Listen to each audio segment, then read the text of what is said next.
అవును 6 నెలల్లో పెళ్లి పథకంలో చేరండి. మీ ప్రియమైన వారికి 6 నెలల్లో పెళ్లి చేయండి. కృష్ణ సాయి బ్రాహ్మణ వివాహ పరిచయ వేదిక బ్రాహ్మణులకు మాత్రమే. మరిన్ని వివరాలకి కాల్ 8885592015 లేదా 9000333990.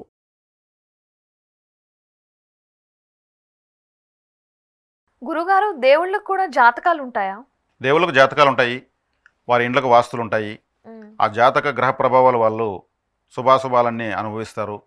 మనకు పురాణంలో చూస్తే మనకు పాండవులు కానీ, శ్రీరామచంద్రుల వారు కానీ, మరి నల దమయంతులు కానీ, ఇట్లా హరిశ్చంద్రుల వారు కానీ, వీళ్ళంతా గొప్ప గొప్ప వాళ్ళు. కానీ గొప్ప వాళ్ళైనా కానీ వాళ్ళు ఎన్నో కష్టాలు పడినట్టే మనం వింటూ ఉంటాం. అవును. మరి వారికి జాతక ప్రభావంలో వారికి అద్భుత జాతకులని కూడా అంటూ ఉంటాం. అవును. శ్రీరామచంద్రుల వారికి 4-5 గ్రహాలు ఉచ్చస్థితి పొందినట్టు ఆయన జాతకం చెప్తుంది. కానీ ఆయన రాజ్యానికి దూరమయ్యారు, భార్యకు దూరమయ్యారు, పిల్లలకు దూరమయ్యాడు, అన్నదమ్ములు దూరమయ్యారు, రాజభోగాలకు దూరమయ్యారు. వానరులను పట్టుకుని ప్రపంచంలో జయించలేనటువంటి ఒక మహావీరుడైనటువంటి రావణ బ్రహ్మపైకి యుద్ధానికి వెళ్ళవలసి వచ్చింది. మరి ఆయన జాతకంలో 4-5 గ్రహాలు ఉచ్చస్థితిలో ఉన్నాయి. అంటే ఉచ్చస్థితి గ్రహం ఏం చేస్తూ ఉంది? అన్నిటిని సర్దుకోమని చెప్తా ఉంది. ఇంతే, నువ్వు సర్దుకో, నీకు అన్నీ తెలుసు, సర్దుకో అంటాయి ఉచ్చస్థితి గ్రహం. మరి నీచగ్రహం ఏం చేస్తుంది? లేని దానికోసం పోరాడు, సాధించు అంటుంది. అంటే నీచగ్రహం బలహీనమైన గ్రహము. ఆ బలహీనమైనటువంటి గ్రహాలు ఉన్నవాళ్ళు ఆశపడి వాటికి ప్రాకులాడి దిగజారి పదవి కావాలి, డబ్బు కావాలి, నాకు లగ్జరీ కావాలి, నేను ఎంతవరకైనా వెళతాను అన్నవాళ్ళు అలా వెళ్తారు. ఉచ్చస్థితి గ్రహం ఉన్న వాళ్ళు అన్నిటికీ సర్దుకుంటూనే ఉంటారు. ధర్మం అంటూనే సంతోషాలను బలి చేస్తూ ఉంటారు, త్యాగం చేస్తూ ఉంటారు. మరి ఇక్కడ గ్రహ సిద్ధాంతాలను వాళ్ళు పరిహారాల వైపు కాకుండా జీవితాన్ని జీవితంగా తీసుకుని అనుభవిస్తారనమాట ఉచ్చస్థితి గ్రహాలు ఎక్కువ ఉన్న వాళ్ళు. ఇప్పుడు ఉచ్చస్థితి గ్రహం చూసిందంటే మేము జాతకంలో తమిళంలో ఒక మాట ఉంది, ఉచ్చత్తై పాత జాతకర్ బిచ్చత్తై ఎడుక్కరారు అంటారు. అంటే ఉచ్చస్థితి గ్రహం చూస్తే జాతకుడు భిక్షం ఎదుగుతాడని. అంటే ఉచ్చస్థితి గ్రహము అంటే 2 బలమైన గ్రహాలు ఎదురు చూసుకుంటే భిక్షం ఎప్పుడు ఎత్తాడు? రాజకీయ నాయకులే. అయ్యా ఓట్లేండి అంటారు. వాళ్ళకి గ్రహాలు ఉచ్చస్థితిలో ఉండబట్టే వాళ్ళకి ఆ రాజయోగం వస్తుంది. వాళ్ళు భిక్షం ఎత్తుకోవడం అంటే మాకు తెలిసే మొట్టమొదటి జాతకులు రాజకీయ నాయకులు. పదవి కోసం వాళ్ళు భిక్షం ఎత్తుకున్నట్టే లెక్క. అంటే ఇక్కడ గ్రహాలు పనిచేసి వాళ్ళ సౌఖ్యాలన్నింటినీ పోగొట్టినా చివరికి శాశ్వతంగా యుగయుగాలకు వాళ్ళ చరిత్ర నిలిచిపోయేటువంటి ఫలితాలను ఇస్తాయన్నమాట, శాశ్వత ఫలితాన్ని ఇస్తాయి. ఇప్పుడు మనకు దుర్మార్గుల రాజులకు గుళ్ళు గోపురాలు లేవు, వాడిని ఆదర్శంగా తీసుకోం. చెడు విషయాలకు ఎగ్జాంపుల్గా చెప్పుకుంటాం.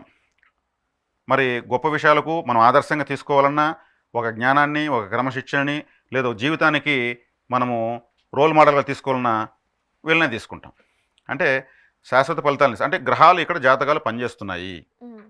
మరి వాళ్ళ సౌఖ్యాలని బలి చేసి కూడా, త్యాగం చేసి కూడా గొప్ప వాళ్ళగా నిలిచిపోయారనమాట. అదేవిధంగా వాళ్ళకు వాస్తు పనిచేయదా అంటే ఇప్పుడు రావణ బ్రహ్మ ఉన్నాడు శ్రీలంకలో. ఆయన ప్రపంచంలో ఎవరో జయించలేనటువంటి స్థాయికి వెళ్ళాడు. హనుమంతుల వారు సీతాదేవి అన్వేషణ కోసం వెళ్ళారు, శ్రీలంకకి వెళ్ళారు. వెళ్ళినప్పుడు ఆయన ఒక సిబిఐ ఆఫీసర్, హనుమంతుల వారు ఒక సిబిఐ ఆఫీసర్, రామదూత. ఆయన వెళ్ళినప్పుడు ప్రతి ఒక్కటి గమనించాలి కదా. ఒక సీతాదేవినే కాకుండా అక్కడ ఉన్నటువంటి శత్రువు యొక్క బలాబలాలు, వారి యొక్క రహస్యాలను ఛేదించాలి కదైనా, అవన్నీ తెలుసుకుని కదా రావాలి. కాబట్టి చూచి రమ్మని పంపించితే కాల్చి వచ్చాను అని హనుమంతుల వారికి ఒక మాట చెప్తారు. ఆయన అన్నీ చూసి, ఆయన మహాజ్ఞాని, సాక్షాత్ పరమేశ్వరాంశ సంభూతుడైన రుద్రవీర్య సంభూతుడు అనమాట ఆయన. మరి అక్కడ వాస్తు చూసి రావణ బ్రహ్మ యొక్క కోట, ఆయన యొక్క రాజ్యం యొక్క నిర్మాణం చూసి ఆశ్చర్యపోయేసి, ఇతని బలము మొత్తము ఈ వాస్తులోనే ఉంది, తాను బలంగా ఉండే ప్రయోజనం లేదు, స్థాన బలం ఉండాలని వాస్తుశాస్త్రం చెప్తుంది. అంటే మనం ఎంతలా ఎంత పొడవు ఉన్నామని కాదు, మనం ఉన్న ఇల్లు ఎంత చక్కగా వాస్తు ప్రకారం ఉన్నదనేది దాన్ని బట్టే మనకు ఉంటుంది.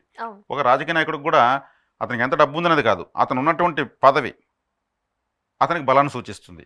కాబట్టి వాస్తు అనేది రామాయణంలో చాలా విశేషమైనటువంటి ప్రాచుర్యాన్ని పొందింది. ఆ వాస్తుని ఆయన తారుమారు చేశాడు హనుమంతుల వారు. ఎలా తారుమారు చేశారు?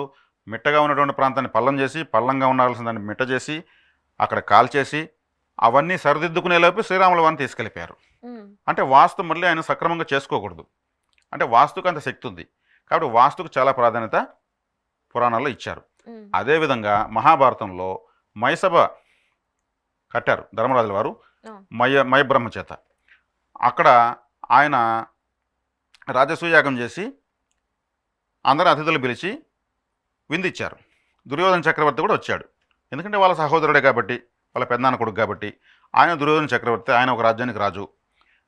ఆయన ఆ మైసభలో ఉన్నటువంటి అద్భుతాలను చూస్తూ వెళ్ళి ఒక చోట ఉన్నది లేనట్టు లేనిది ఉన్నట్టుగా భ్రమించి ఇక్కడ అద్దం ముందు అనుకుని కాలు పెట్టి నీళ్ళలో పడిపోయాడు, ఒక కాలు.